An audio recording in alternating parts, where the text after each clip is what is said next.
Design pattern course.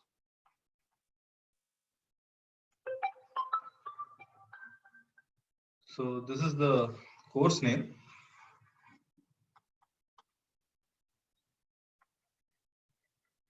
And I will be taking this course.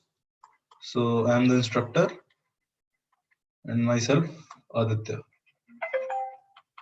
So this is the course, System Design and Design Pattern. So system design is mainly about high level designs. Like one of the example will be this that we will be doing today, Google Map system design. And design pattern is a little more low level code oriented. We will talk more in terms of code point of view. System design we will talk from approach point of view. I will discuss the uh, star algorithm which solves the problem and what is the system architecture which can solve this problem. Whereas in system design we will deal with classes, we will deal with inheritance, and we will deal with what design pattern suits solving this problem best. So this is the main idea of this course. So this is a demo lecture that we will be having today from 12 p.m. to 2 p.m.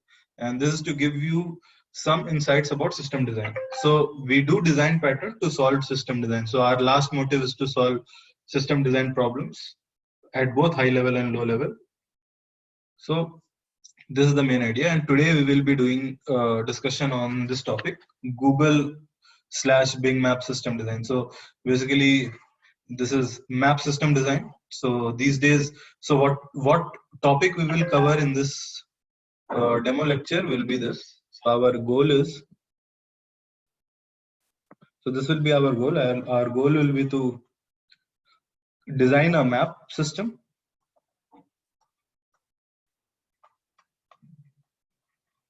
So what I mean by design a map system is that you can have a map as a mobile app or you can have a web interface where you can type a place name or a lat long and you can view the map. You can zoom in, zoom out. So let me write the features that we will be discussing.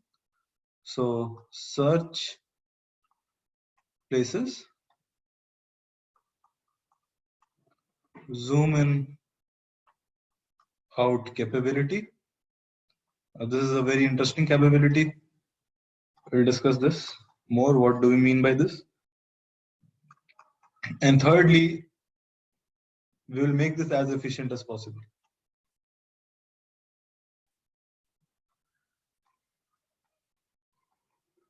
And at the end, we will discuss how can this be used as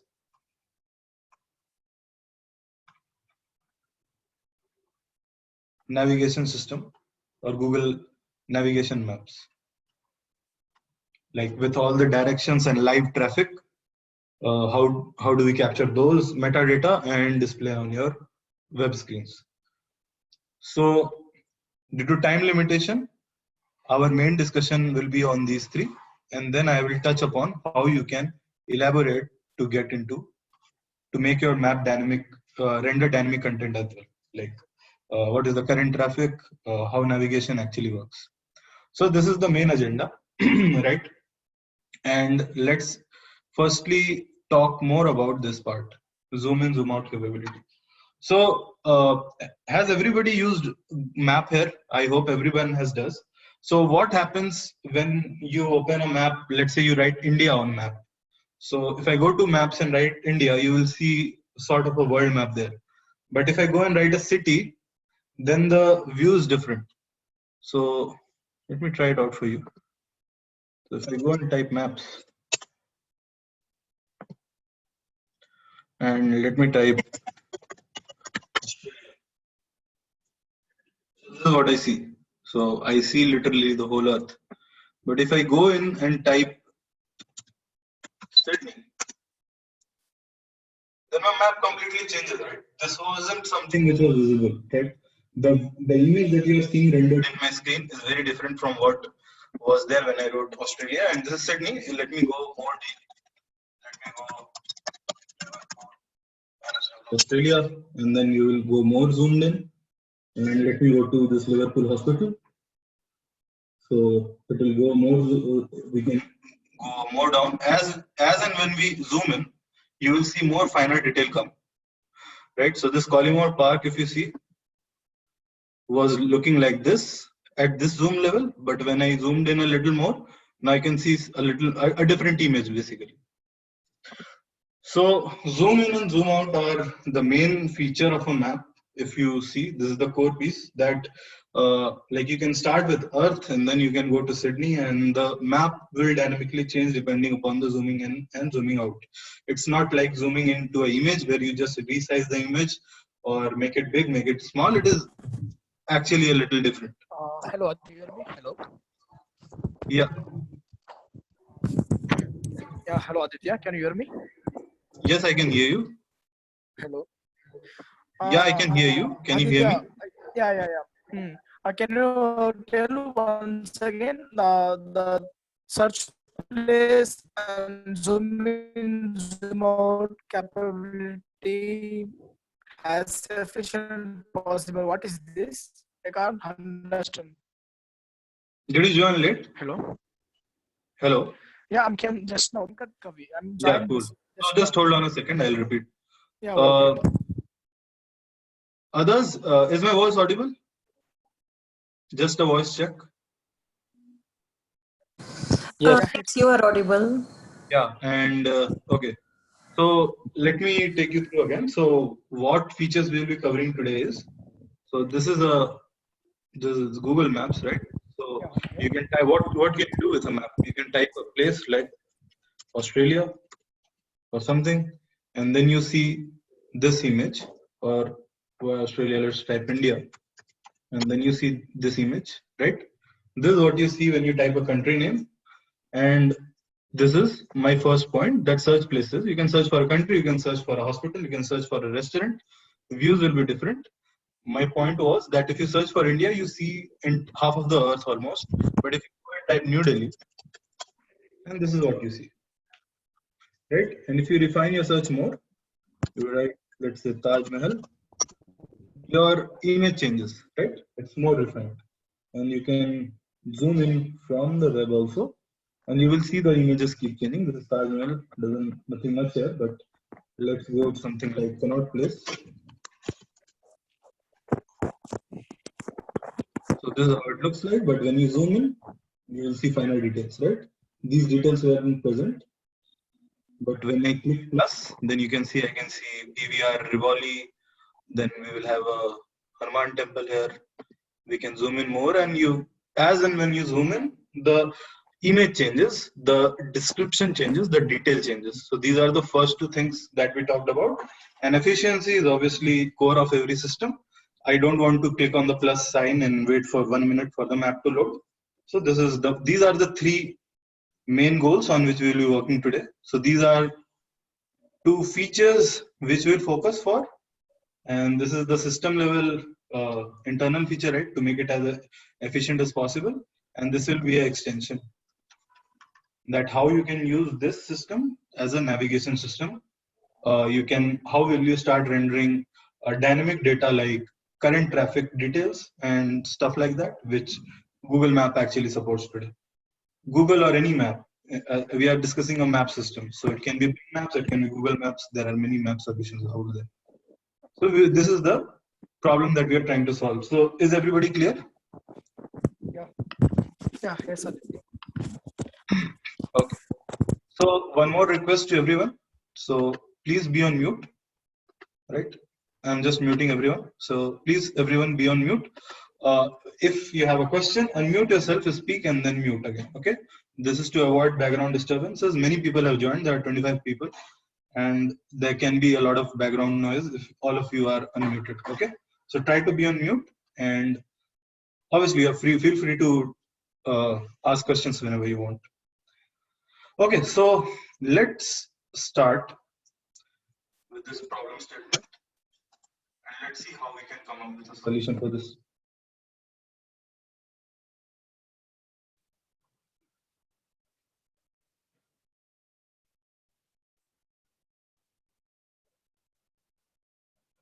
So firstly, let's talk about our feature. So we need to support search. And this is basically simply, if you give me a place name, I need to locate it on the map. So can anybody say in a map, how will you represent a place? So like I typed Liverpool in the map and Liverpool was there in Australia, and then there is a Liverpool in England as well. How does map understand a place? It's generally a map. Whenever we talk about maps, we always speak in terms of latitudes and longitudes. So lat long is the language that a map understands. So given any string in your search query, if I have the lat long of that, then that is sufficient for me to classify it as a unique target in the map. Okay, so lat long based search. So this will give you an ambiguous search. And now let's discuss on this feature, zoom feature, right? Zoom in, out. Let's see how we can incorporate this. So as you guys saw, right, that whenever you change the zoom level, actually it's not zooming in on the image that is there, it actually loads up a new image.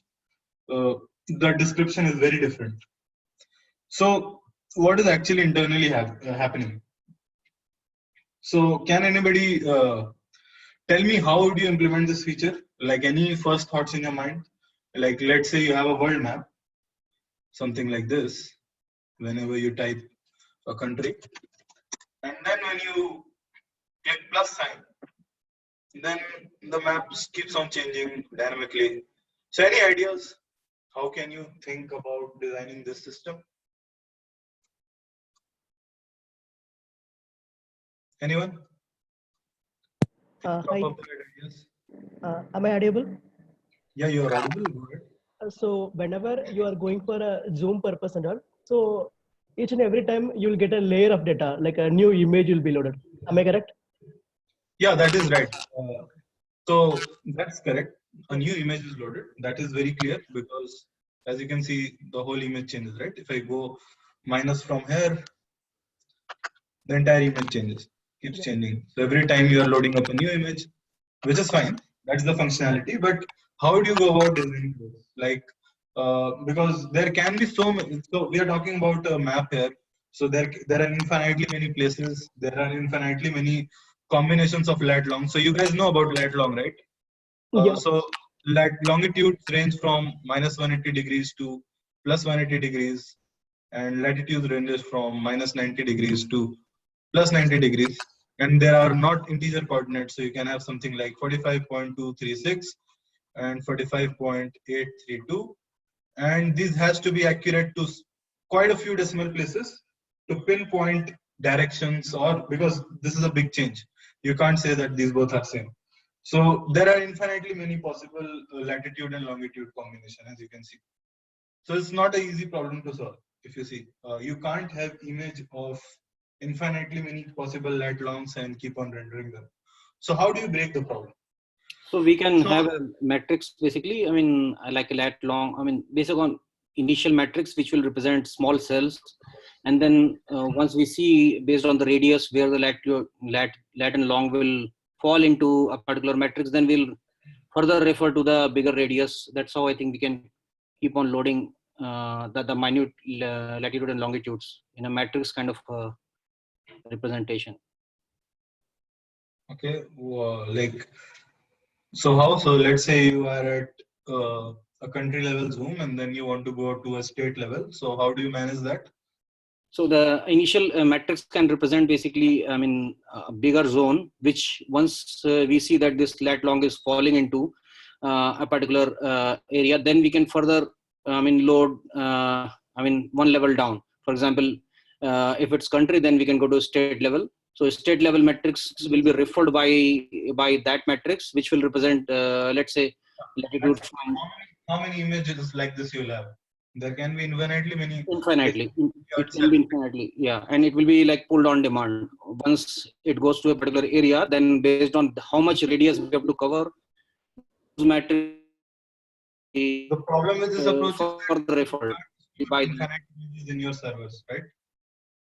Yes. You can't keep storing infinitely many images in your server, and then so that's why I added that point that your system needs to be efficient.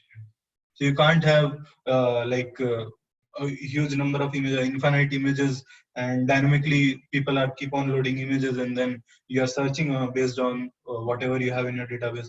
So that won't actually work in real time. The performance that you're seeing won't be really that good. So let's see how this problem can be solved, right? So before coming to this problem, so I don't know how many people are aware about this, but there is a data structure called quad tree.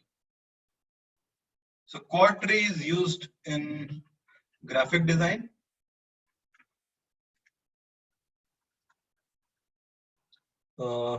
gaming systems, maps, image processing, and a lot of places. So quad tree is a data structure which is heavily used in images, and turns out it's really good for maps. And let's see how. And firstly, let's see what are quad trees. So it's a simple data structure. So what quad tree does? So let's say this is your world map, right? So this is your world map, something like this, and this is your entire world map, right? So, and quad tree is specifically designed for the zoom in, zoom out feature, so it works pretty well on that. So let's say this is your zoom level 0. So when you are at zoom level 0, you have only one image which shows the entire world, and then you can have zoom level 1, where basically depending upon the country you zoom in. So the next level of zoom is something like this. So you divide the world map into 4 quadrants, right? And then these are the 4 quadrants, and we number them like this: 0, 1, 2, 3, right? And let's say, as we know, 70% of the world area is water. So there will be some area, like let's say this area where it's only Australia. Most of the part is water. So we keep on recursively dividing into 4 parts. So this area will be divided into 4 parts. Again, this will be divided into 4 parts. This will be divided into 4 parts, and this will be divided into 4 parts. As you can see, this part is completely water. This part is completely water. So we need not elaborate details of this part again. And the parts which have any slight amount of land, we again divide it. So a quad tree is a data structure which has 0 or 4 nodes. So again, these nodes are completely water. They will never be elaborated, but this node has land, so it will keep on elaborating. So it is, you can imagine it like a tree with 4 children, like a binary tree, but it is a quad tree, not a binary tree. So it will have 4 children, and the property is that it will have 0 or 4 children. So if you guys know about complete trees, complete binary trees, they have 0 or 2 children, and it is something like this. So it will have 0 or 4 children. Now let's get into a little more detail about what quad trees are. So firstly, let's discuss labeling of quad tree, why quad trees are used. So this is why it is used. So the entire image at 0 zoom level is represented by this number 0. Zoom level is 0 and it is 0.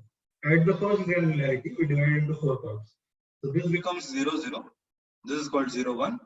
This is called 0, 2. And this is called 0, 3. So 0 is prefixed because 0 was the above level information. And after that, each quadrant is labeled 0, 1, 2, and 3. Now further, when you divide a quadrant, so if you divide this 0, 1 quadrant, so again this part is 0, 1, 2, and 3. But obviously, since you divided this, you will keep on writing 0, 1 as prefixed, right? So this is how you will keep labeling. So if I divide this area, then it will become 0, 0, 0, 0, 0, 1, 0, 0, 2, and 0, 0, 3. Now if you divide this area, it will be 0, 3, 0, 0, 3, 1, 0, 3, 2, and 0, 3, 3. Again, if you divide this, 0, 2, 2, 0, 2, 3. Now the advantage is the length of the string is the zoom level. And obviously this string is unique. 0, 2, 2 is unique, 0, 1, 3 is unique, and the length of the string tells the zoom level. So if there is a 4-lettered word like 1, 2, 3, 0, right? So it will only comprise of digits 0, 1, 2, and 3. So if I write a string 1, 2, 3, 0, it will map to a quad tree at level 4, and it will have a unique coordinate. So as you can see that it will be in the 1, 2, 3 coordinate, and it will be the 0th part. So you can see how it is there. So 0, 0, 1, 0, 0, 3, it will always start with prefix 0. So it will be something like this. So let's say 0, 2, 3, 0. So we have 0, 1, 2 here, right? 0, 1, 2. So 0, 1, 2, 3, 0 is further division of this. So if you keep dividing this into one more level, you will get 0, 1, 2, 0, 0, 1, 2, 1, 2, 2, and 2, 3, and the first part. So this is what we are talking about. So let me explain this again. So let's say you are given any number 0, 1, 2, 3. So how it will be? So this is your 0. You divide it into 4 parts. After that you have 1. So 1 is this, right? This was 1. Again I divided 1 into 4 parts. I'm interested in 2. So this is 0, 1, 1, and this is 1, 2. So I'm interested in this part. So till here I'm sorted. After that I have 3. So this is my 0, 1, 2, 1, 1, 2, 2, and then 1, 2, 3. So this is my 1, 2, 3. This is what I'm saying. So this is what 0, 1, 2, 3 or 1, 2, 3 will represent. Okay. So till here, are you guys clear what a quad tree is? So explaining briefly again. So quad tree is a data structure. So this is usually represented by 0. Some people ignore this 0 because 0 is by default set to be prefix. So you can or you cannot prefix. After that, you start labeling every coordinate 0, 1, 2, 3. Right? So if you choose to start with 0 as the first representation, it will be 0, 0. Otherwise, you can call it 0. So simply 0. So 0, 1, 2, 3 and 1, 2, 3 are almost same, depending on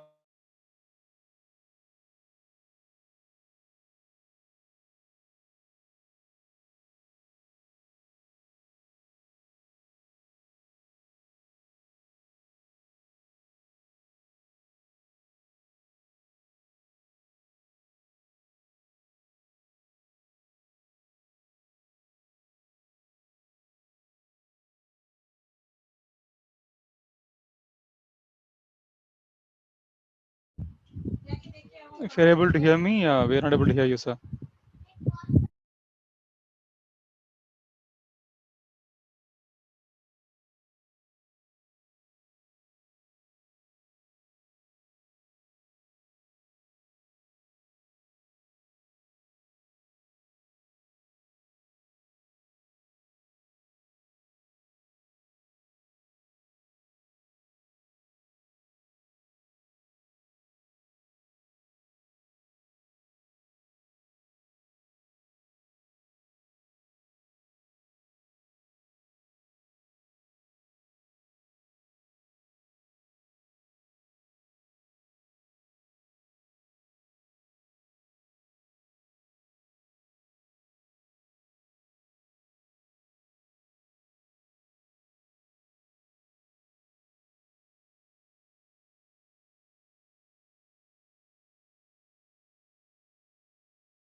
Yeah, sorry for that. I think I got disconnected.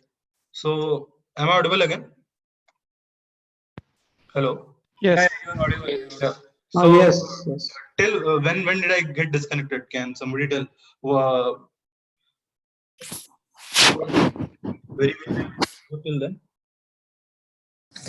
It was post this. You had started drawing with a smaller box. Cool. So let's start. So you're talking about quad trees, and quad tree, I'll just revise it. So quad tree is basically the entire image. We keep on dividing into 4 parts or 0 parts. So it will have 4 or 0 children. So it is like a complete quadrinary tree, like a binary tree. Now let's say you write a string 1, 2, 3. Then how do you represent in a quad tree? This is what I was saying. So divide the map into firstly 4 coordinates. So depending upon the notation, so many people choose this notation 0, 1, 2, 3 because they denote the first level as 0, right? And after that, every division will be prefixed with a 0. So this will be 0, 1, this will be 0, 2. This will be 0, 0, this will be 0, 1, this will be 0, 2, and this will be 0, 3. And many people simply choose to say it 0, 1, 2, and 3. Both are correct because everything will start with 0, right? So you can simply ignore it. Now, if somebody asks, I have a question. Yeah. So actually, when corresponding to the bigger picture, because we are just zooming out. So let's say when it was a part of the bigger picture, so there were other divisions which were labeled with 1, 2, 3. hold on a second. So firstly, let's discuss about quad trees. Okay, let's not solve the problem first. So it's just a part. We haven't yet solved the problem. Okay.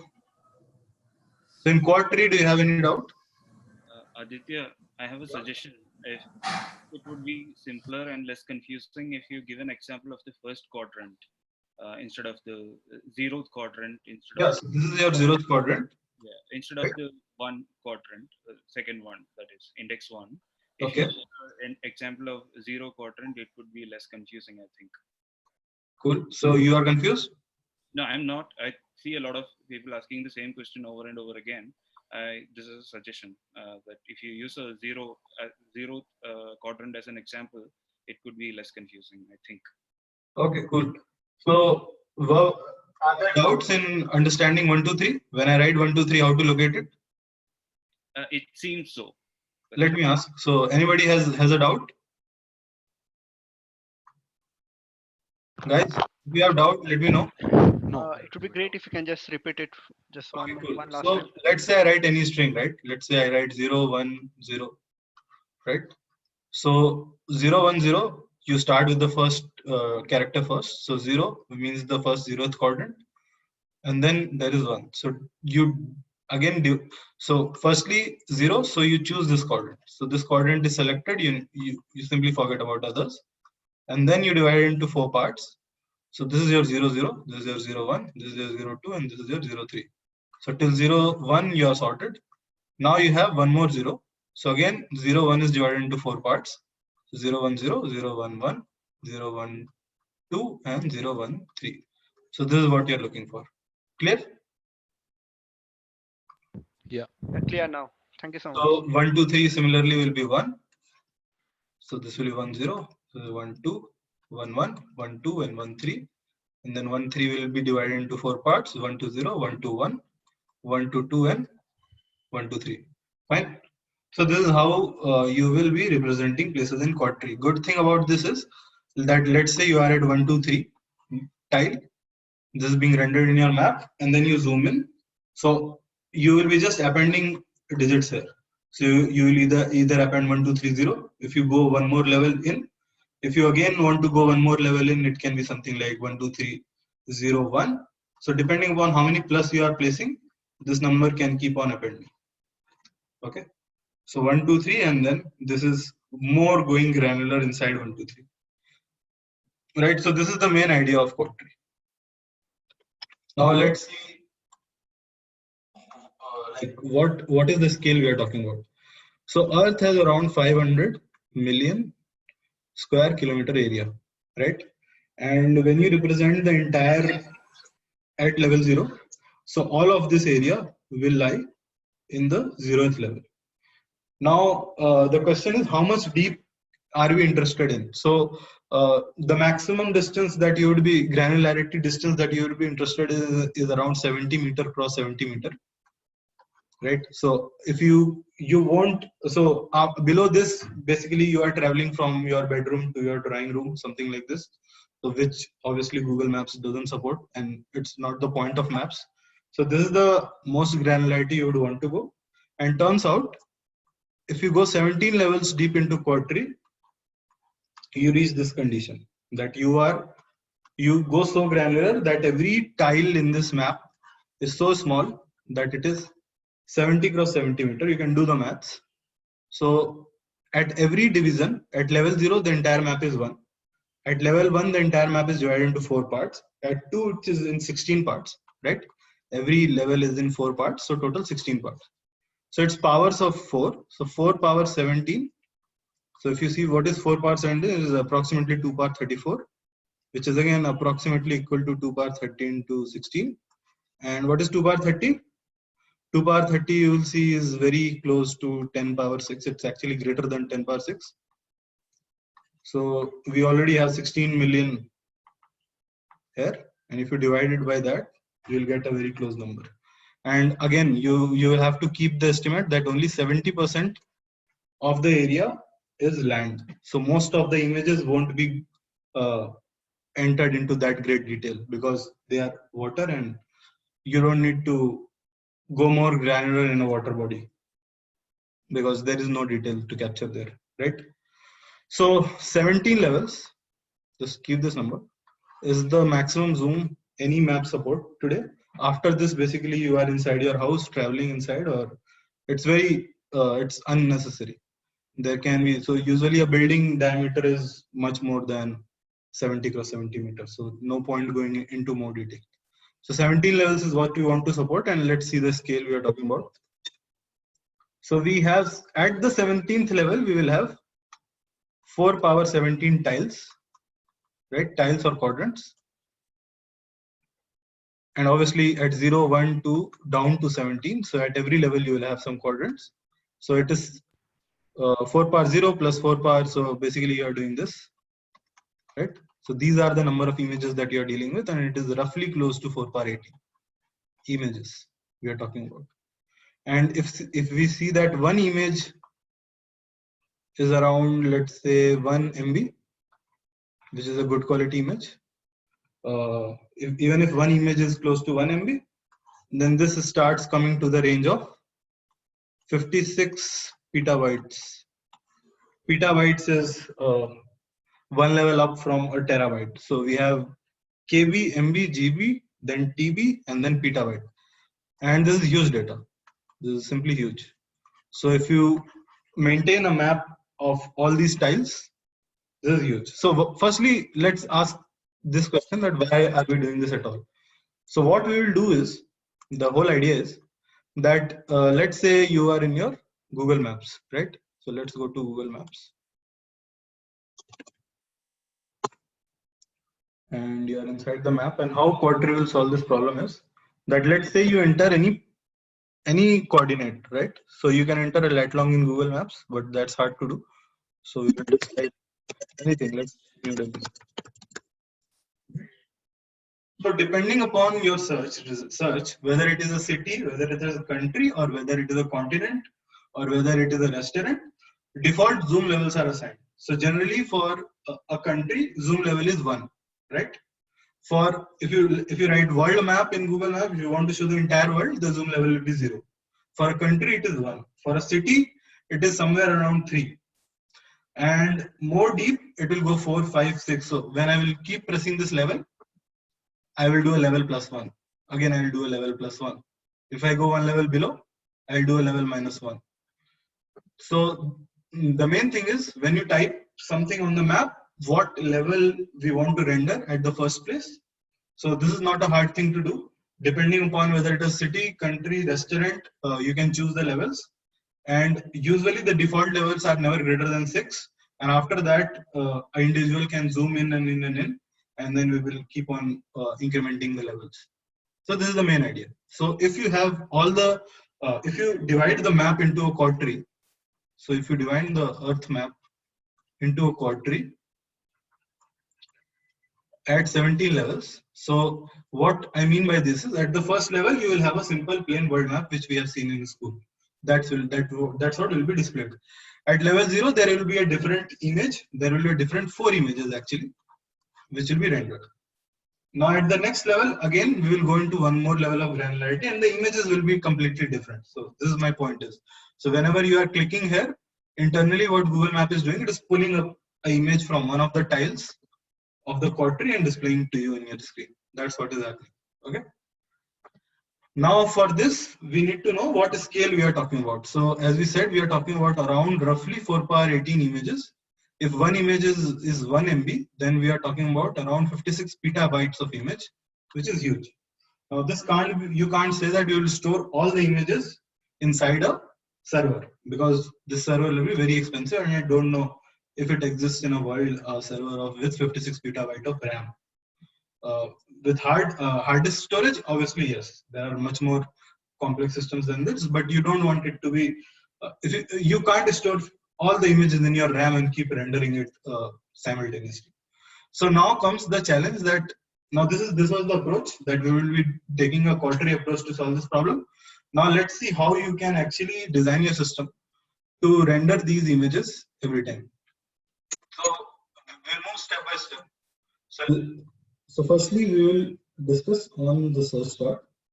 So search part will be simple. We need to break down any place into a lat long. So there are many GPS libraries where if you give a string, it will return the lat long. It will either return a lat long or it will either return false, saying the data is insufficient. So if you give a string like New Delhi Connaught Place, then it will give you lat long. There are other GPS libraries which give you a list of possibilities also.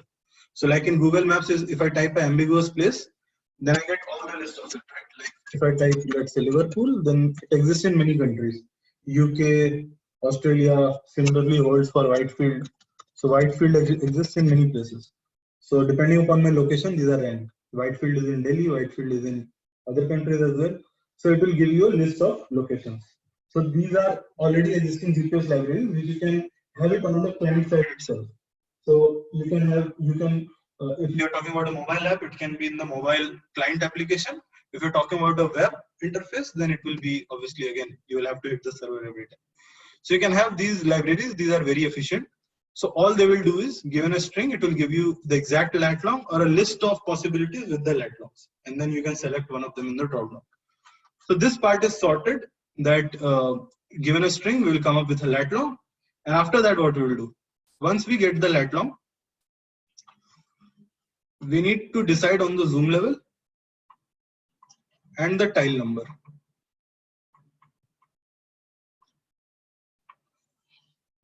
And both of these information will be denoted by one string of quadry. So if I simply write this, what is my zoom level?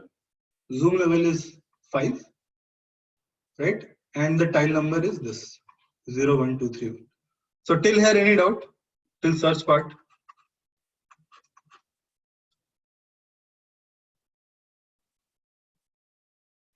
How you will, how you can search in a map? Any doubts still here? Hello. Yeah, one question regarding the memory. Yeah, go ahead. If there is 70% of the Earth is water, then we don't need this 56 petabyte to be stored, right? No, so 56 petabytes is after considering that there are some nodes which we won't go granular in. So if this is the quadry, I said quadry can have 0 or 4 children. So if this is completely water, you will never go more granular here, right? But Yeah. obviously you will keep on going more and more granular in the area which is land. You know? So after considering all of this, we come up with this 56 PB. Okay. Considering everything, okay? Yeah, thanks. So still this is huge, you can't store it in a server. So we haven't solved that problem yet, we will come to that. But before that, is this clear? That you can install an open source GPS library, there are many such things, geolocation services and like AWS has its own solution, many solutions are available, where you can just type a string address and you will get the exact lat long, or you will get a list of possibilities with their lat long. You can select it in a drop down and then you have finalized the drop down. Once you finalize the drop down, all you need to do is locate that lat long in a quadry. So you need to decide on the zoom level and the tile number. So now let's see, now let's discuss this problem. So the problem is that let's say you are at level 0. So any coordinate will lie in this whole tile, right? This is the entire world map and you are at 0 level. So you can give me any coordinate 96, 180 or sorry 90, 180 or 45, 172. Everything will lie in this, but because the level is 0. But let's say I choose level 6 and then I say I need to know which tile has 90, 180.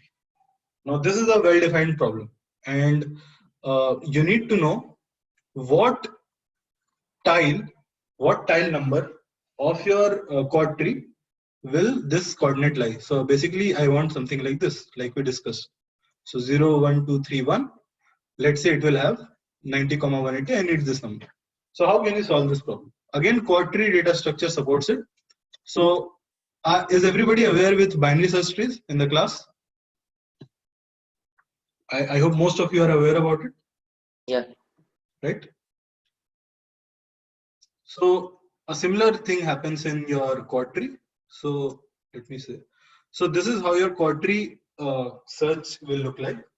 So every node will have a lat range and a long range.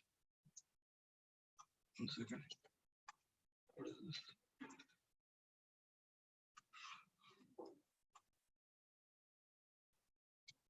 Okay. Okay, no problem. Let me draw. So every node will have a lat range and a long range. Obviously at level 0, you will have entire lat range and entire long range. So we'll talk about that. But in generic, every node will have lat range and long range. And then from this you will have 4 children with the edge names 0, 1. This is a little different.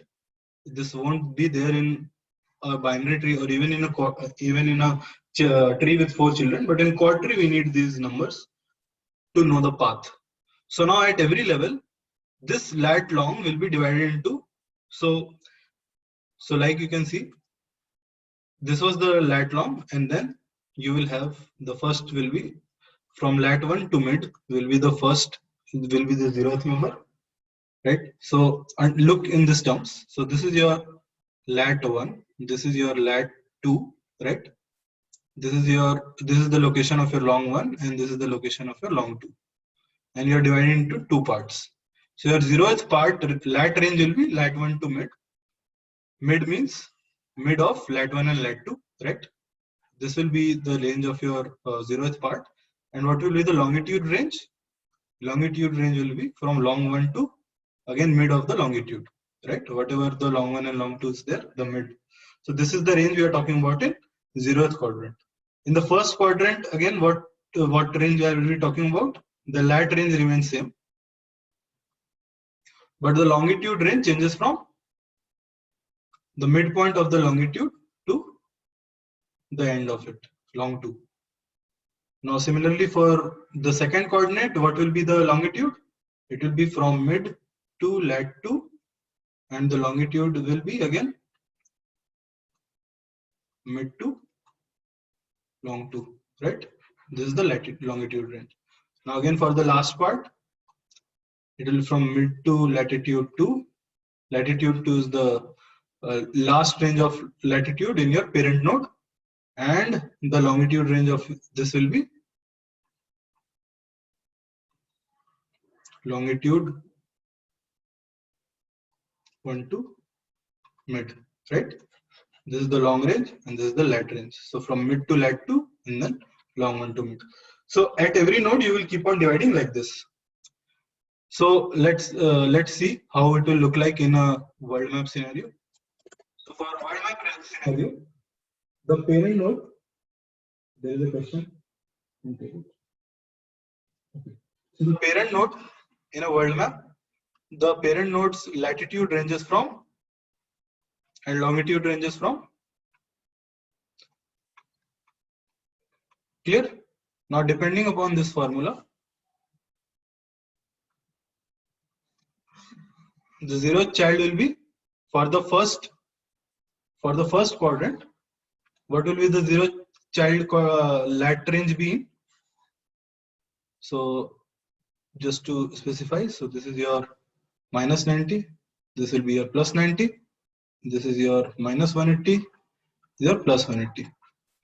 So your first quadrant will lie where? From minus 90 to latitude will lie from minus 90 to 0, and longitude will lie from. So you don't need to draw it every time, you just need to use this formula. So once I finalize lat 1, lat 2, long 1, long 2, my 4 children are fixed. So minus 90 to 0, minus 180 to 0, and it is easy to figure out others. So it will be minus 90 to 0 again, and then it will be 0 to plus 180 in the first quadrant. In the second quadrant, again, it will be 0 to plus 90, and then 0 to plus 180, the long range, and again 0 to plus 90, and lastly minus 180 to 0. This will be a third child, and this is recursive. So again, this will have 4 child. So again, you can keep on dividing it. From first quadrant will be minus 90 to 45, and then you will have 0 to 90, and keep on dividing. So now coming to the problem that we are searching for. So let's say somebody entered this coordinate. So latitude is this, and longitude is, let's say, 171.118. Right? Somebody said this and gave me that go to the 5th level. So what I need to do? So let's say somebody said 0th level. So 0 lies in this range, yes or no? 67.782 lies between minus 90 to plus 90. This is your lat, this is your long. This is your latitude range, this is your longitude range. So 67 point, everything lies in this range and everything lies in this range. So if somebody gives you this coordinate and asks you, get me the tile for the 0th level, then this is the root. This is the tile that you will get, 0, right? Now, if I tell that give me that, say at the same coordinate, give me the 5th level zoom. So what you will do? Now there is an intersection, but you will try to figure out which of these 4 children you want to go. So 67.782, 171.118 will lie in which of these coordinates? Can anybody tell? Where does it lie? It obviously 67.782 lies in 2 or 3, but 171.118 lies only in 2. So we will choose coordinate 2. And again we will see, because we want the 5th level, so this is only the first level. So the labeling will start with 2. Now inside 2, again 0 to 45, again 0 to 45, again it will be either 2 or 3 depending upon the lat range. So it will be something like this. So is this part clear to everyone? Are you guys able to get it? Like if I give you a lat long, how am I coming up with it? So I just need to traverse the path and give the labels here. So again, it will have 0, 1, 2, 3. So at the end of 5th level, I just need to print the path. So 2, and let's say again 2, and then let's say 2, 2, 1, 3, 0. So this will be my tile name that I'm interested in. I'm just curious about the depth of the tree. Basically, how long we'll go? 17. 70. Okay, so Right? 17 level we are going to store. Now let's do the maths. So can anybody tell what 4 power 17 is roughly? So 4 power 17 is around. So forget about that. So firstly think in one node what are you storing? In one node we are just storing 4 integers, right? Lat 1, lat 2, long 1, long 2. I know? So you are storing 4 integers, and there are 4 power 17 such, and these all need to be in RAM. And this turns out to be not very much actually. 4 power 17, sorry, it will have 4 power 18 nodes. It is not much. So 4 power 20 is 1 TB, terabyte. And if you talk about a map system, then you got to have servers as big as this. So 1 TB servers are very common in a shopping website like Flipkart, Amazon. 1 TB server, obviously, I'm pretty sure you will be having much more powerful system than a 1 TB server, but 1 TB RAM server is very common these days. And it is pretty much possible. So you only need 1 TB servers to store 4 integers to solve this problem. I'm still not storing images. When images come in, this 1 TB 56 petabytes, which is huge. But I'm not talking about images. I'm just talking about the labeling. So figure out the labeling from a given lat long in a quad tree. You only need a 1 TB server. You can have a cluster of them. So this is pretty much possible. So we can live with this. So 1 TB is sort of possible. So now let's get into a little more detail of our search, and let's see if we have solved the problem. So how we will search? Firstly, we will do a string to lat long translation, right? With the lat long, you will traverse quadtree. You will obtain label for quadtree. And what will be the last step? Now you have got the label for the quadtree. What will be the last step? Last step will be nothing but show the image, right? Now you need to show the image. Show the image at that tile.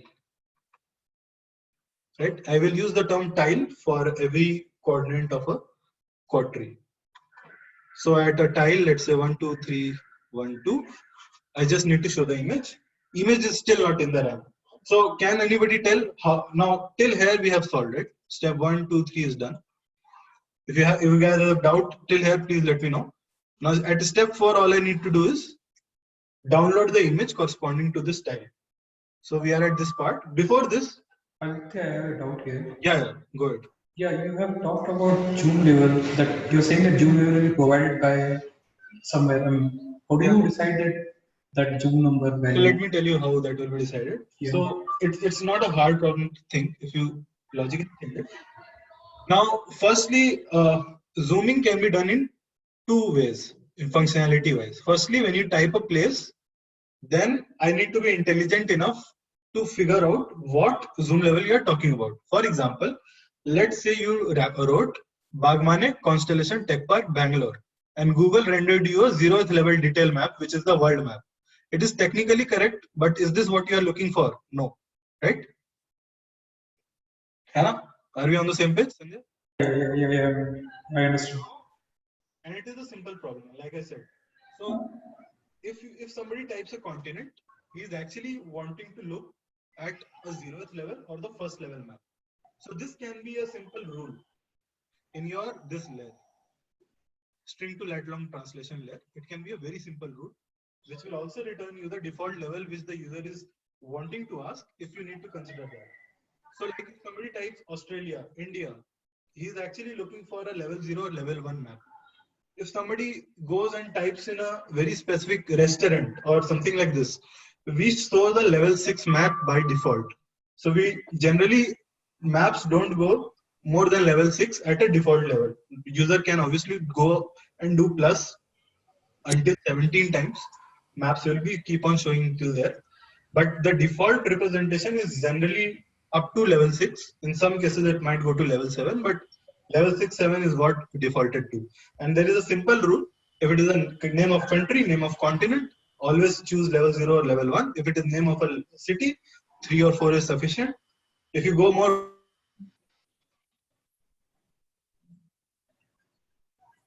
Hello, it's not audible.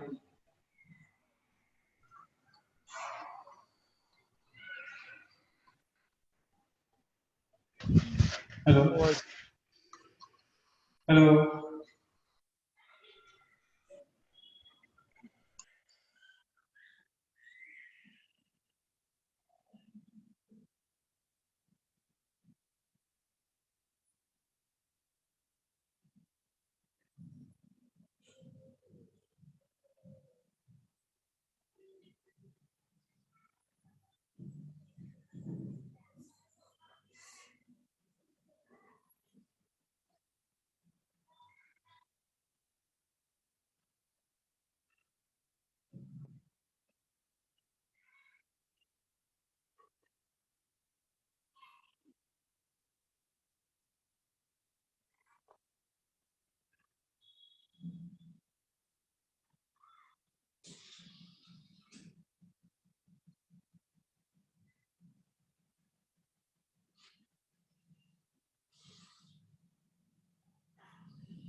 hello.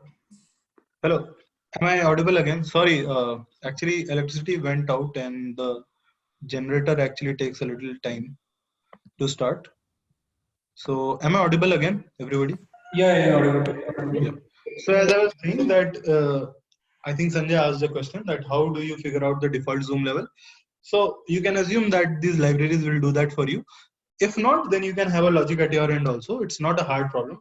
You just need a classification for the place. Is it a country, continent, city, or generally these are classified in these levels. And depending on the level you choose, you give a default zoom level. The user has the power to go on more plus and minus. So you need not be very scared about what will be the default, because user can again go plus inside that you are anyway supporting. So you can just figure that out by having a hard-coded logic. Yeah, And libraries also for that. So that's not a tough problem. Any more questions? yeah, Aditya. Yeah, go ahead. Yeah, why have like 17 levels? Yeah, mm-hmm. 17. Why particularly? Why not 15 or? Yeah, so why I told 17, initially I started off by saying what quadtree is. So turns out that at the 17th level, every tile corresponds to 70 meter cross 70 meter image. So you can understand 70 meter cross 70 meter image is how small. If you go one more level deep, you are talking about 20 meter cross 20 meter image. Probably the apartment in which you are sitting is you are basically trying to navigate from your bedroom to your drawing room. This will, if you go more granular than 17th level, this will what will happen. You are getting the point, right? At every level you are dividing the map into 4 levels. You went on till 17 levels, which is one. You went on to 17 levels. After the 17th level, you are basically dealing with tens of meters, 20 meters, 30 meters. The maximum granularity any map will support is 100 meters, 70 meters. Like a building span is 50 cross 50, mostly a bad building. Societies there are huge. So basically, this is a de facto industry standard. 17 levels. We don't go more deep than this. Got it? Is the reason clear? Yeah. Okay. Any more questions? Okay. So now the fourth step is left. How do you show image for a tile? Now this problem is a good problem. Why? Because agreed that you can store the quad tree with respect to coordinates in your RAM, because that's around on the orders of 1 TB, which is possible. But if every tile is 1 MB, which is huge, 1 MB is huge. 1 MB is 10 power 6 bytes, right? So 1 MB of 1 TB, it is going to explode. So that is not possible. So now how do you solve this problem? Yeah. So how do you solve this problem? Now you solve this problem by using storage solutions. So idea is you don't store the image in your RAM. You store a URL which points to the image location. So I don't know how many of you are aware about, but there is Blob by Azure. There is S3 by AWS. So these are two solutions which exist in the cloud market, which you can use as storage, and they provide infinite storage. Like they are elastic clouds. You can keep on adding images, you can keep on adding data, and as and when you keep on adding, they will keep on charging you more and more. So, and when we talk about storage, 56 petabyte is small, but when we talk about RAM, 56 petabyte is impossible. So again, now we have gotten from RAM to storage. Again, 56 petabyte is very possible. I will tell you, I am like I work for Microsoft, and we are in a I work in a very small feature of Microsoft, and we use 10 petabyte data like almost daily. So this is a very small data which we are talking about in terms of storage. Again, I'm not talking about RAM. I hope you guys have the concept clear that RAM is a volatile storage and hard disk storage is different. So they are very different. Now, 56 petabyte is not a big problem to solve. So what you need to do, at every node, you are storing the lat long, right? Lat 1, lat 2, long 1, long 2. You also store a URL. So these blob locations are associated with a URL. So it will be something like aws.something.com / some 0x1234 pointing to the ID. And you click that, you can download the image. Similarly to Azure Blob, you will have azure.microsoft.com / image name. You this is what you will be storing here, and this is what you will be returning to the user as well. Now the client, the browser client or the mobile client will do a AJAX call. For those who are not aware about AJAX call, it is a simple network call through which your JS is downloaded or your images are downloaded. Everything is downloaded using this. So any image that you view is downloaded to your web to your client, web browser or your mobile client, and then you view it. So there are standard AJAX call for this. So you just make a HTTP call or a AJAX call, and then you get this image, and you display that image on the user's screen. Clear? So this problem is also solved. So you don't store the image, you just store the blob URL or S3 location URL, and just return that URL to the client, and then the client makes a HTTP call to fetch that image. So the response is by you get download the image, your browser downloads the image into its cache, and then you see the image. So the next time you open it, it's already in the cache. You don't even need to make a network call. So these are standard solutions. Okay. So this is how you will solve this. Now, this part is clear. Now, one more thing. Yeah, I have a doubt. Yeah, go ahead. Yeah, actually blob stores the data in MySQL, right? So how we will be able to fetch that? Your blob stores the data in MySQL database, right? In the form of bytes. Who said this? No, how does it store? You don't know. Like Azure blob internally, what it is doing, you don't know this, right? Yeah, but MySQL having the data type blob, which means that images and data can be stored in byte format. So MySQL, that's not. Hold on. MySQL is a Azure solution or a Microsoft solution. I'm not talking about that solution. I'm talking about Azure blob storage solution. You can Google it. Okay. It is different from that. Okay. So earlier we used SQL solutions or like key value mapping solutions. They were not efficient. They are never efficient. Now Microsoft has come up with. It's not a recent solution. Like 3-4 years back, AWS and Microsoft both are offering blob solutions where you can store, let's say Netflix, right? Netflix has to serve movies. So where will it store movies? Movies are also stored in S3 bucket. Netflix, by the way, uses Azure blob storage. Okay. So Netflix uploads its movie in blob storage. It just returns the URL to you. You fire that URL and start streaming the movie. Okay. You don't download the entire movie and then start watching the movie. You just so that's the point. Different from it. Cool. And I'm having one more doubt. Like the same thing is applicable for satellite view. For satellite view. Yes, exactly. Same thing is, I was coming to that. So aerial view, satellite view, and whatever views are there, you can have different images for them. You will have different. You will have the same query for them. The only URL links for aerial view, you will have one URL link. For satellite view, you will have another.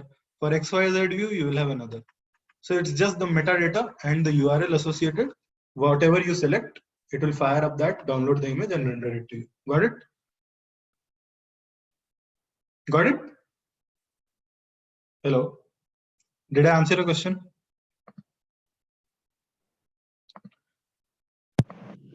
Okay. Cool. So now moving forward. So now let's see at a system design level how the I hope I discussed actually both problems. So search is done, and Zoom. I think this is also done. I need not explain further. I hope you guys know how Zoom will work. So if you are at, so now let's break it down in simple steps. So how do you zoom? So whenever you have opened a map, there is always a central coordinate. So can everybody see my screen? So you will see that there is something written, right? Whitefield, Bangalore, Karnataka. So this is the center coordinate that we are talking about. And with respect to that central coordinate, you zoom in or zoom out. So the central coordinate remains same. So like the example I took, 63.382,117,183. This remains same. At level 0, you get the world map. Level 1, you get the country map. 2, also you get the country map. 3, you get the state map. 4, 5, 6, down to 17. You can zoom and probably go down to your building, right? you can keep on incrementing the level and images will keep on changing. This is how zoom will work. Now, one more feature which any smart people, as a smart person, you can think is in a map, what other things that you can do? I can drag, right? So when I drag it keeps loading. Can you guys see this? So this tile got loaded. Are you guys able to watch? Hello? Yeah, able to watch. So what happens is once you finalize your tile, right? Like 1, 2, 3, 1, 2. At 5th zoom level, you want to show this coordinate. You don't you don't only get this tile. Generally, smart systems give you 8 neighbors. So for every tile, this is 4 neighbor, and this is 8 neighbor. So for every tile, we can give you 8 neighbors, and this is so if you know the tile, you know the neighbors, and all you need to do is download them offline. So as you type Whitefield Bangalore, firstly you will get the exact tile you are talking about. In the background, asynchronously, these 8 the requests for these 8 tiles are also fired up, because obviously there is a high probability that you will be dragging it through, or you will be interested in looking here and there. So these are also fired up and these are loaded in your browser cache. So when I keep scrolling, to some extent you will see it's already loaded, but if I like wildly scroll it, I get really hyper and scroll it, it starts loading up. Okay, so then a call is actually made. But to some scroll, you will see it's very efficient. It doesn't even load up. It's already there in the browser. The reason is this, that once you fire up a query, that query goes and gives the answer. And before even you drag it, the browser itself, sometimes depending on the solution and depending upon the implementation that company is proposing, they can fire up requests for other 8 neighbors also. And usually that is sufficient. If you drag more and more, the mobile client or the web browser client will again figure out the center of the map and fire up a new query with the zoom level. So again, this is just a slight optimization to like improve user experience, that you can load up not just that tile, but 8 nearby tiles, so that your this is fine, your performance is fine. Have I made myself clear here? Everybody is on the same page? Yeah. Aditya, I have a question here. So when you told that when you drag it to some place, it will automatically find out the center location. Mm-hmm. Yeah, so suppose I have typed Whitefield Bangalore, so it gives me some particular location for that because we are doing a third party. So let's suppose we are doing third party using some app and it gives me the lat and long. But when we drag to up or down some other location, I mean in the map, we are not specifying a particular string that okay, this is the place we want to search. So how do we get that exact center that long so that we can search in our grid, I mean that quad tree? Yeah, that is a good question. So there are ways to solve this. So let's say I'm dragging it, right? So at least my client will know which direction I'm dragging it, correct or not, right? Yeah, true. Now, if I drag north, then I know which quadri tile I'm talking about, right? So, or if I drag towards west, I know which quadri I'm talking about. If I drag towards northwest, then I know which quadri I'm talking about. So the idea is that maybe you don't know the center, but your mobile client knows the direction in which you are scrolling, and you can just fetch the neighbor in that direction. That is not a hard thing to figure out, right? So if I give you 1, 2, 3, 1, 2, and if I ask you what is the 1, 2, 3, 1, 2, what is the left neighbor of it? So if you see the quadri again, one second. So you will see one more advantage of using quadri is this. So when I say, so this is my 0, 1, 2, and 3. So let's say I go west towards 3. This is my 1, 2, 3, 1, 2. So what will be my west of 1, 2, 3, 1, 2? 1, 2, 3, 1, 3? Yes or no? Yeah. What will be north of 1, 2, 3, 1, 2? 1, 2, 3, 1, 1. Northwest will be 1, 2, 3, 1, 0. Again, you can have formulas for this. These all can be computed like at the client level only. You don't need to even like do API calls. So you just need to fetch the tile numbers and query the tile number and you'll get it. Secondly, question is good. Again, there are two solutions. If Google is to implement this, right, then Google will have the center location. So like I'm dragging anything because Google is giving the end-to-end solution, right? Because it's not like it's not using a third-party library. So it knows what is the current lat-long location at the center. But your question was good. Let's say I start to implement a map solution for my own. I use a third-party Google. Let's say I use Google Map API to fetch the map image. I use XYZ company's API to fetch the places to lat-long mapping. Then obviously I won't have the knowledge that what is at the center of the map. And then this will come into play, right? That knowing the tile location and the tile's northwest coordinate, you can figure out where you are dragging in or not. Secondly, as a third-party implementer, you don't need to even care about this. These are all solved. If you use Google Maps APIs, these are all abstracted out, right? So it doesn't only return you the exact location, it can give you the 8 nearest neighbors, depending upon which API you are calling. You can specify this in your API call. But from an implementation point of view, both are available. Like if Google were to implement this, it will know the location at the center of your map, or Google or Uber map is also there, right? When you book a taxi, it will know what coordinate is in the center of your mobile screen. These are all available because they have implemented a solution bottom to up, or Microsoft doing anything. Have I made myself clear? Both ways is clear to you, right? If you drag into a direction, I know which direction you are going, hence I know the tile. Also, depends on who is implementing, they might know the coordinate also. So now this is the core crux that it is based on chord tree and every operation is done on the chord tree. And now let's see how efficient it is, right? The next part is this. So efficiency wise, let's talk about. So you have a 4 power 18 node chord tree on which you are querying. And then you are downloading data. Downloading data from blob. So these are the two main steps that you are doing. With a 1 TB RAM machine, this is pretty much possible. So if I ask you this question, what is the search complexity on a binary search tree, balanced binary search tree? What is your answer? Anyone? Log n. Order of log n or order of height of the tree? Anna? Yes. Height of tree. What is the height of tree in this case? 18. 18 or 17, right? So so you will be doing 18 comparisons. Is that fast? I think it is pretty fast, okay?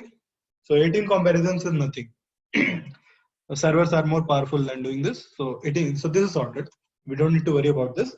We definitely need to worry about this. Now let's say I am always downloading 1 MB of data. In case of neighbors also I'm rendering, I'm giving you around 9 MB of data. So, and every time if let's say that download is happening from a server in US, then it is a harder thing to do. So what generally people do, or what, and this is more applicable for video streaming like YouTube or someone. Let's say you're watching a YouTube video here and data is obviously not coming from Los Angeles. It is coming from your nearest server, and this is how it happens. So firstly, I'll explain you the high level architecture of any system. So you have a load balancer and then you have a set of servers. So in this case, the load balancer is google.com website. This is the load balancer's virtual IP address. So when you type google.com, it translates to IP address, which is nothing but a load balancer. Internally, it points it to maps team. There will be a maps team in Google, right? Depending on the request. So maps.com/maps or something, it will direct to servers of the maps team. And then it will hit one of the servers there, right? So to be very precise, this is how it will look like. Let me redraw it. So firstly, the request will land up at google.com or amazon.com. Whenever you type, it goes into a virtual IP address or a load balancer. This load balancer further directs the request to another set of load balancers depending on the team or the sub class where you want to hit the request in. So in case of Google, let's say you are at Maps, so Maps will hit another load balancer for Map. For Google Search, it will hit another load balancer for Google Search. For Google Scholar, it will hit another. For Amazon has a different server for checkout page, a different server for search page, similar to this. So again, it will hit Maps load balancer. Now Maps load balancer will have set of hundreds of servers, and there will be a set of load balancer, not just one. But for sake of simplicity, I'm drawing. It will have set of servers. All these servers are, let's say, 1 TB for our use case. And then they make database calls to Blob, right? And these are Blob is the external solution. You don't need to worry about that. They support good amount of read writes, and if anything goes down, you can blame these guys. So they will solve that for you. Design of a Blob we will not discuss here. How Blob internally is implemented, but all these requests go to the Blob, and it is very fairly distributed and fairly performant. It will give you request response. But the problem is that Google server or Microsoft server or Amazon server is located in US. Requests are coming from Australia, India, everywhere. How are they served? So turns out that there is not only one data center, there are multiple data centers. So Google will have a data center in India, not India, like it will have a data server in APAC region, Asia Pacific region, which will have China, Japan. Then in Europe, it will have 4 or 5 data centers. In US, only there is, I think, 3 data centers in US, Central US, East US, West US. In India, there is 2 data centers, North India, South India. Then in Europe, there are 4 data centers, right? Sorry? Aditya, your laptop charger going to be drained, it seems. Can you check? Okay. Okay, so I think somebody is muting. So what's the issue? Latency, what? Is there a lag in my internet? No, charger. Your laptop charger seems to be drained. I can see the icon. Okay, okay. I can do that. Just hold on a sec.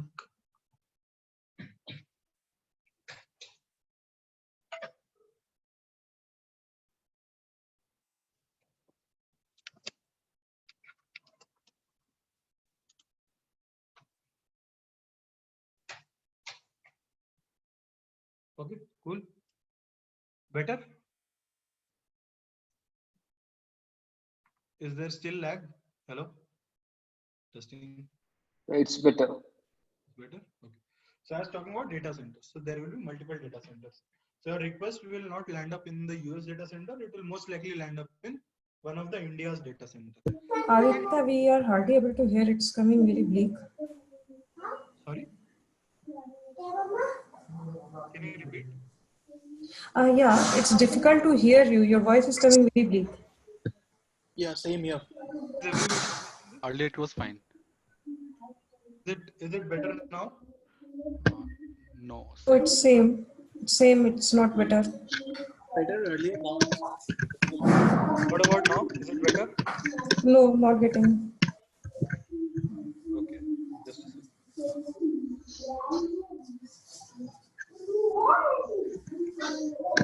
Proper for me actually. Okay, let me try to speak loudly. Actually, I'm using microphone, so I don't know what is happening. Maybe the network speed is a little slow. But firstly, can you guys mute yourself? Anybody is on? Yep. Who is unmuted?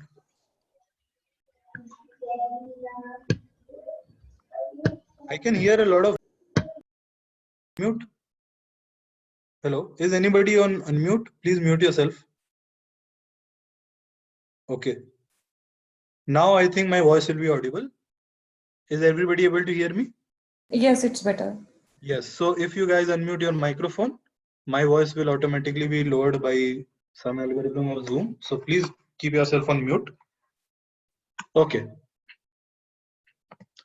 So I was talking about data centers. Now data center also turns out it doesn't solve the entire problem, because if the request is coming from you, if you really want to give real-time data, even the data center solution, because a data center will also be at around 2 or 3 hops. So then there is a concept of CDNs, and this is a fairly new concept. And the main reason for CDNs was YouTube. And I'll tell you what CDNs are. So CDNs are content delivery network. Delivery or distribution, I have a doubt in many of these. So, and I don't know how many of you have heard the names. Akamai, Cloudflare, and obviously this you guys know, Amazon. So these are the current CDN solutions in the world, not in India, like in world in general. These are the CDN solutions with us. Akamai, Cloudflare, Amazon. I don't know about Cloudflare. I have used Akamai in Microsoft, and when I was in Amazon, I have used Amazon CDNs. So what content distribution networks do is that whenever you upload anything on, let's say as a developer, I do a code push, or I let's say push a new image of Google map, then it firstly goes to my data center, right?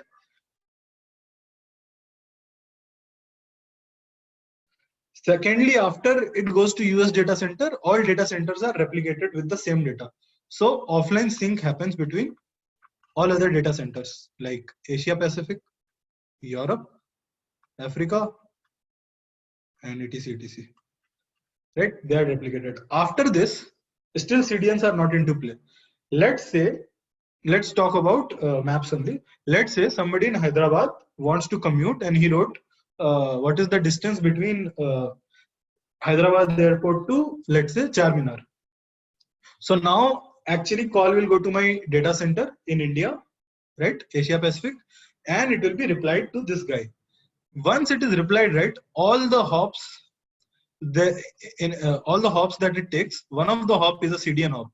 So this is how solutions are generally implemented, that data center and then data center to CDN, there is a hop, and then after that internet service providers are there, like ACT or something, which render the request to you. So after this, a CDN gets a response like, okay, he asked for distance between Hyderabad airport to Charminar, CDN got the request, it caches the request here. Now next time anybody tries to load up images of search inside Hyderabad, a lot of things would be rendered from the cache. Like next time anybody wants to get response for the exact same query, right, from Hyderabad airport to Charminar, the request will be directly delivered to CDN. It won't even reach the servers. So it reduces the traffic heavily. As I said, CDNs came into play due to YouTube. So YouTube was facing the same problem. We want to stream videos from YouTube like instantly. Nobody wants videos to be buffered. At once I can live with map being loaded in 30 seconds. It's fine for me. But I can't wait 30 seconds after watching every 2 minutes of YouTube video, right? That is intolerable. So this concept of CDNs came in, and this is how CDNs work. So let's say Netflix uploaded a new TV series, Sacred Games, and it is when upload happens, it gets distributed across all data centers. It will be there in Asia Pacific data center, and let's say I was the first person at 12 o'clock in midnight. I watched Sacred Games, or let's say Game of Thrones. I just watched it. So my CDN will receive the first request. So first request will be very bad performance wise, but once it is rendered, CDN caches the entire movie, every bit, every byte is there in the CDN. You can imagine how powerful and how expensive these solutions are. Next time anybody in my neighborhood queries that, it is delivered from the CDN itself. So this is how performances are improved. You can try this out, maybe it will work. You go to a YouTube video, use a VPN, connect to, let's say, Ireland or someone, server in Ireland, and watch a YouTube video which is popular in Ireland. You will see that the data is a little more blurry than what you see in your YouTube recommendation videos. Your YouTube recommendation videos are much more better quality and stream much more better. But if you watch something like which is not there inside your CDN, it will be at a worse quality. So these things come into very, very importance when we are talking about video solutions like Prime Video, Netflix, YouTube. But when we talk about maps and all, then these are not pretty much needed, but these days every company has its own CDN to improve the performance. So CDNs again further add over the data center to reduce the lag. and it improves the performance drastically. So now we are talking about latencies in seconds, like 1 second, 2 second max. So again, this improves a lot. So this is the whole idea. I think I have one doubt here. When we have Redis caching solution, 1 second before taking it out, there was a doubt. So which CDN is used when we have Redis caching solution? So I don't know about that. You need to ask the company. So you need to do it yourself. Nobody will, like, CDNs are not automatically deployed. If you are using AWS, most likely Amazon CDNs are already working with you to give, and it's not with cache. It's over a, if you implement your own cache, it's for your service. CDNs are cache over. It's, you can say it's like a client-side cache. So it's very different from Redis cache. That Redis caches you have over your servers to improve your server response. CDNs also improve your server response, but they are meant for client-side caching, not server-side caching. So there's this difference. What was the doubt? Anybody? Yeah, I had one doubt. I mean, one doubt, I think you have cleared it. So I was just asking, how is it different from cache, normal cache, what we do? Cache is very different. So cache is a server side. It will be there in my US data center or India data center. CDN is client side caching, very different. CDN's main motive is to reduce the network hops. Cache का ये motive नहीं होता है. Cache का motive है कि reduce the load on service. It is like a blanket over your service which reduces the load. CDNs reduce the hops, network hops. It is solving a greater problem. It is also reducing the load of your service, but that is not its first priority. Its first priority is to reduce the number of hops from your mobile client or web client to the main server that you are hitting. It wants to reduce the hop. These days, there is only 1 hop or 2 hop. Okay, when you write fb.com, request doesn't go all the way down to Los Angeles, California. It comes from somewhere, Hyderabad or somewhere. Okay, this is the whole idea. Yeah, so it will have, again, it will have the same issue of memory, right? I mean, it needs, I mean, you can't cache everything. Yeah, forget about that. Let's not get into design of CDNs. To answer that, it works pretty much like a cache. The data gets erased after a time. It's not like persistent. So if Netflix launched Game of Thrones, 1 year later, nobody would be watching that season, right? So everything is with a time to live. It's around 1 month for some cases. In cases of maps, it's in hours. In some other cases, it is in minutes, seconds, depending upon what data it is, right? A solution implementer can choose those limits. Got it? Yeah, got it. Okay. Cool. So this was the main idea which I wanted to cover in this session. So let's briefly discuss how we solve this problem before I open up for questions. So firstly, and in this course, while I describe what we all did, if you guys have any doubts, please ask. So firstly, we started with what a quadry is. Then we talked about unique tile representation in a quadry. So like 1, 2, 3, 1, 2, something like this. Advantage of quadry on zoom levels. Why it is advantageous? Because 1, 2, 3, 1, 2. If you zoom, it will be 1, 2, 3, 1, 2 x, right? At one level. So this remains the same, and there is some performance benefit in the implementation, which you will know. Then we discussed how to search on a quadry. Search in quadry. After that, we actually solved the search feature.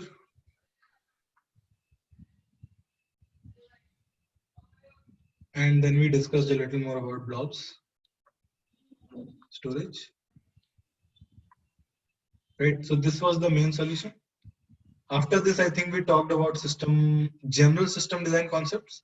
Like, I won't go into deep inside them, but in the course we will go. What are load balancers? What are clusters? What are storage solutions? Like we discussed blobs. What are content delivery networks? There are infinitely many things, and they keep on coming, keep on going. So there are a lot of, it's an infinitely big topic. Now this is what we roughly discussed today. So now using quadry and the concepts of quadry, like how to represent every tile uniquely, how can you zoom on a quadry, how can you search in a quadry, you can actually implement your own static map. Static map by me, no dynamic information is there. I'm just loading the image and displaying it to you. At the beginning of the class, I said I will talk about the extension, like how you will load the dynamic data. I will not go into the design aspect of it, but now that you know how static maps are loaded, there is a different system altogether running to get the traffic data on top of the static map. ठीक है? तो पहले static map आएगा, उसके बाद you will get the dynamic content, and then you will merge and show in the mobile client or the web client, right? So something like this happens. We'll not go much deep into it. So this is the whole idea, and this is what we roughly discussed today. So now I'll open up for questions. So any questions in what we discussed today, or any questions about the course in general, then you are welcome. Please go ahead and ask.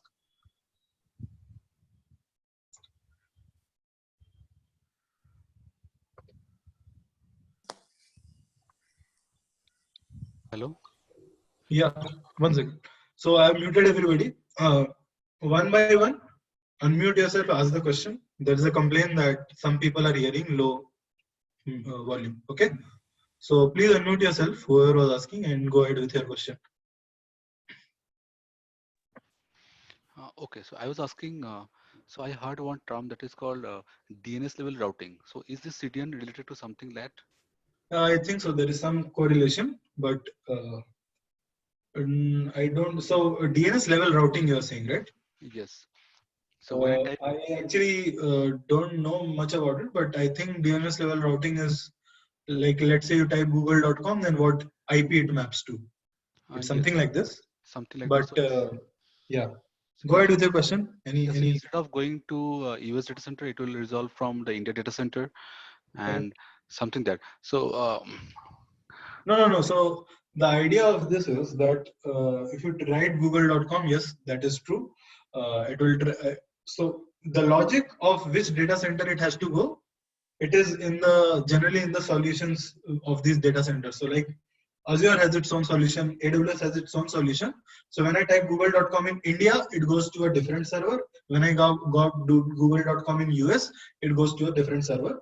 That logic is implemented by the implementer, okay, or implementer of the service, like cloud service or whatever it is. CDN is a little different. Like Amazon uses its own CDN, not everyone. Like Facebook uses Akamai CDNs, Microsoft uses Akamai CDNs. So we don't have control over what they do in the hop. But the idea, like if I were Microsoft and I was signing, like I had to sign a deal with some CDN, my question would be that how distributed your network is. Like if let's say if somebody tries to hit my server, are there enough data centers of your CDNs that they can be intercepted? So that is a different thing actually. So don't confuse. So as a Amazon, Google, or Microsoft, I would control which data center the request will go. But generally, CDNs are outsourced. They are not implemented by a company. They are generally, Akamai is a very big solution provider for this, and they take care of that. And we only are interested in client-side latency. Like if the latency is good, we are good. Otherwise, we change the provider. Okay. Yeah. Thanks. Cool. Any more questions? Okay. So this is the good. At one point you were saying like 4 power 18 images, and then only 18 searches were required. But in a binary tree, it's usually 2 to the power something, right? Then the height will be n if it was 2 power something. Let me clarify you. So in a binary tree, if there are 18 levels, how many nodes will be there? In a binary tree, anybody? 2 power 18. Is this concept clear? Is a 2 only. In a quad tree, if there are 18 levels, how many nodes will be there? 4. 4, right? 4 power 18, not 4, right? 4 power 18. So if I say 4 power 18 nodes are there in my quad tree, levels are only 18, right? And if you are aware about searching on, that's why I said with a disclaimer, if you know what a BST is, then a quad tree search is similar to that. It will be at max 18 levels. So that is a different problem. We will discuss that maybe in the class. It will be hard to accommodate that here, but you can think that in this terms that, let me draw that for you. So good question. but a little out of scope. Let me try to answer that.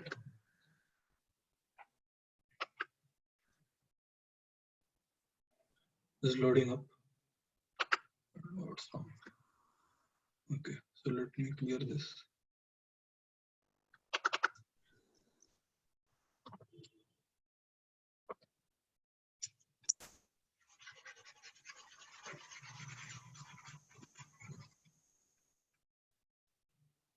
Okay, this is done. So I was saying this. Okay, so this is your quad tree, 0 level. This is how your quad tree will look like at one level. Yeah? There will be 4 nodes, 0, 1, 2, and 3.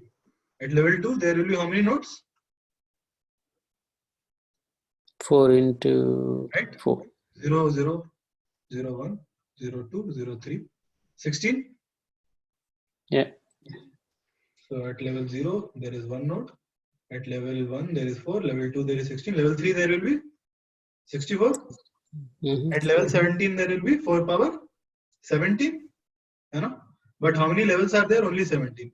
So you have to traverse a path. It can be a maximum 17 levels. Do you agree or not? Yes. That's what I was saying. Okay. Okay. Any more questions? And then in the class, like, are you going to take examples, system design examples like today's? How we will do the class is coming to that. So before that, any more questions in what we discussed today? Class. Aditya, I have one doubt. Yes, go ahead. Yeah, so I don't know whether it's relevant to this or not. So, like in Google Maps now, we can find the direction between one location to the other location. So, Yeah. So again, this will be based on the will we be using the quad tree only for finding the path from one? No, so that is probably not how it is done. I'm not pretty much sure about that solution, so I won't discuss that in much detail. But what would possibly happen? Quad tree is definitely the core piece of maps. It is still there. You know the tile of your source, you know the tile of your destination, and then how the route is figured out. I don't know internally how, but Google exposes the APIs for that. I might have to read about it. So currently I don't have an answer to that.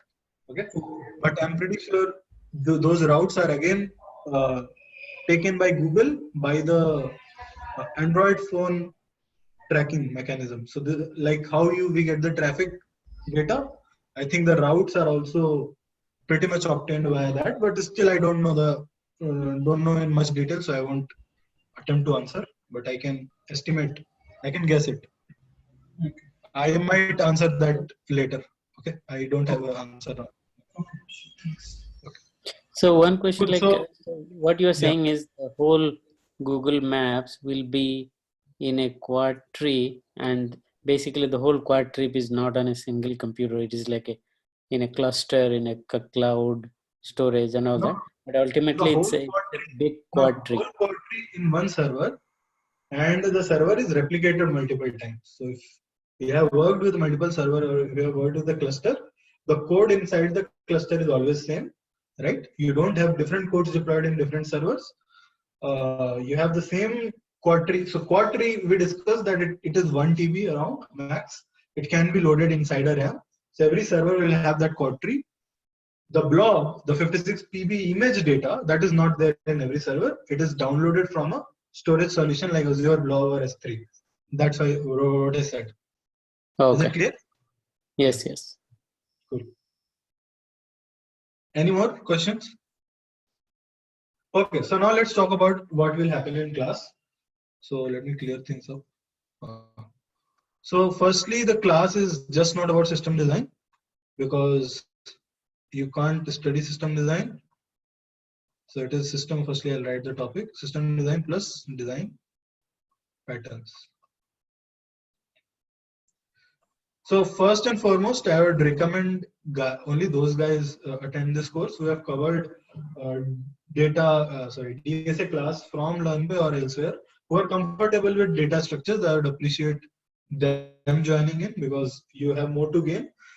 Why? 2 reasons. Firstly, there will be some references to data structures like happened today.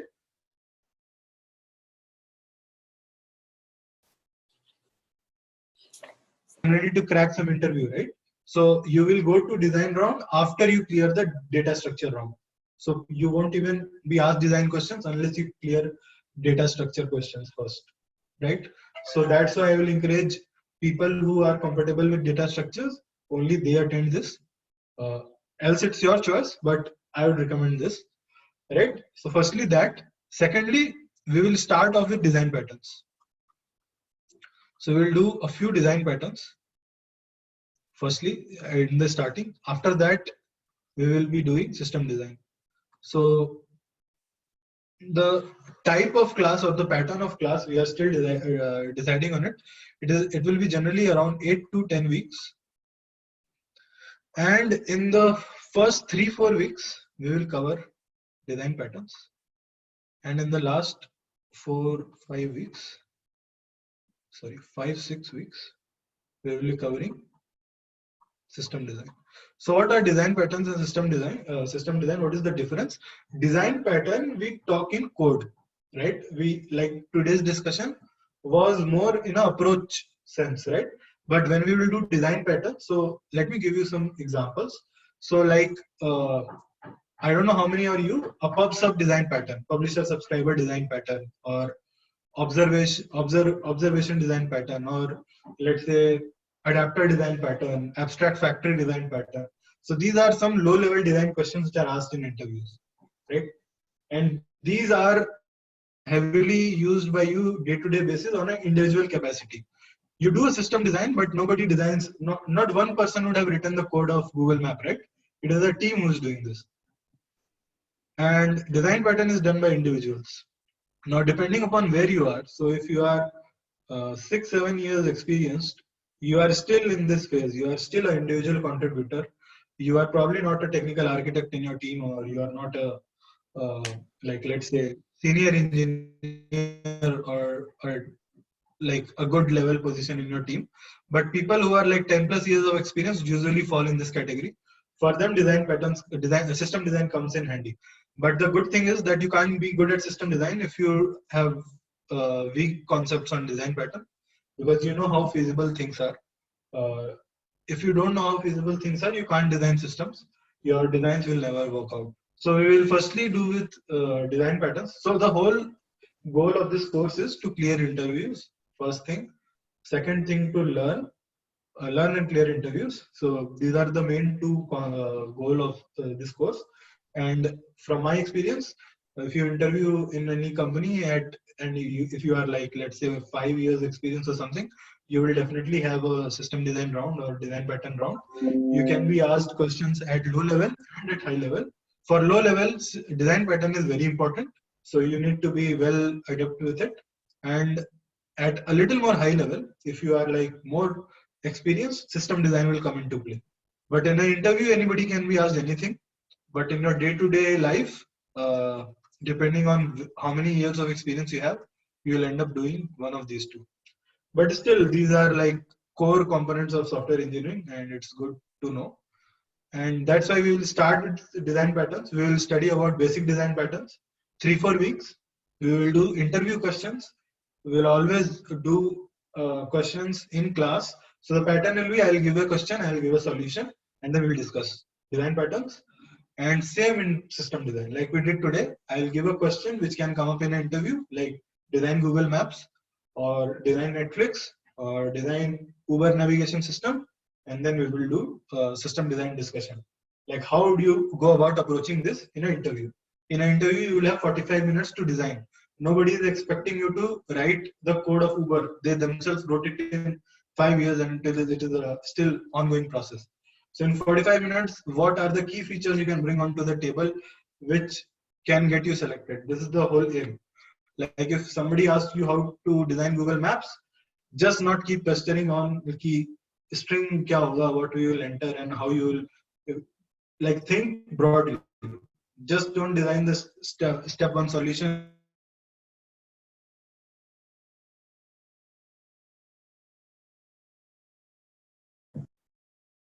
Solutions, you have to bring your experience into picture, and then give a solution. And it has to be a high level solution. You can't go and implement maps there. Whereas in design pattern, you will be asked to implement. You will be asked to implement observation design pattern. You will ask to implement publisher subscriber design pattern. Then you will have to write code for this. Good examples are in interviews, people ask to implement chess, implement chess, multiplayer chess, two-player chess, draw a class diagram, write classes. You don't have to implement the functions, but you need to show what classes are you figuring out in your mind and how are you deciding that which piece has to move. So these are some good questions which are out in the market and which are generally asked. And these are the two paradigms. Like one is design pattern where we talk about class diagram code. Then is system design where we only talk about approach and try to bring as many things to the table in 45 minutes as much we can. This is the whole idea. So I hope I have made clear about the course, right? And then Any any questions? specific language you will focus on in the design pattern? Again, so design pattern, good question. So design pattern is language specific, system design is not. Now design pattern language which I am comfortable with is Java, C++, C#. So I can share you solutions in all of these languages, and I will. Right? Whenever we do the discussion, we will do the discussion, let's say in Java, and whatever is the majority of class, I think majority will be in Java. And after that, I will share you as much as possible codes in as many languages I can. So I will tell you before the class starts what all languages. But at the present, I think most people, we can do a raise of hand. I hope most of you here would be coding in Java, right? Huh? So we will be doing this course mainly in Java. Okay. Any more questions? And then Yeah, you are not audible. The time. Yeah, go ahead. Please go What ahead. will be the timing of the class?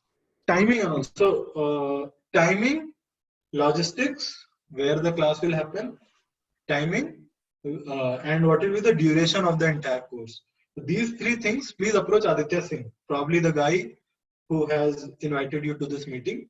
I am Aditya Prakash. I am instructor, right? So Aditya Singh is kind Your name of, is Aditya.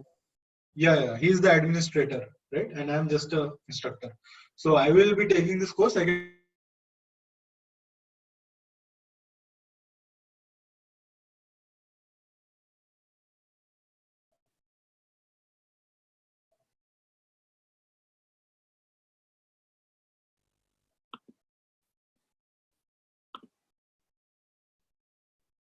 No audio.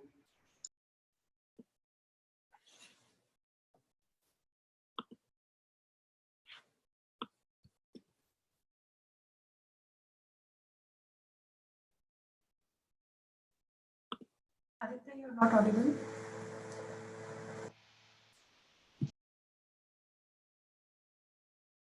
Not audible.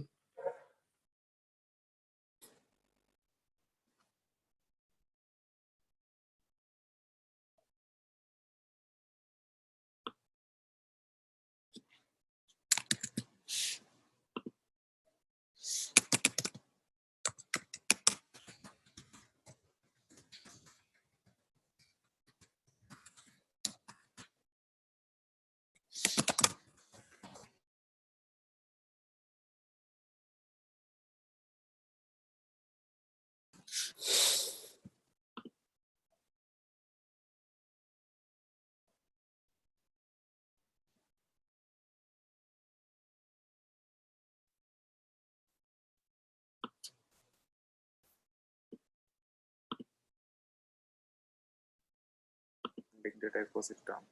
And then there is a 40 phrase come up by Accenture, which talks about types, technologies, or tools, techniques, and talent with respect to big data.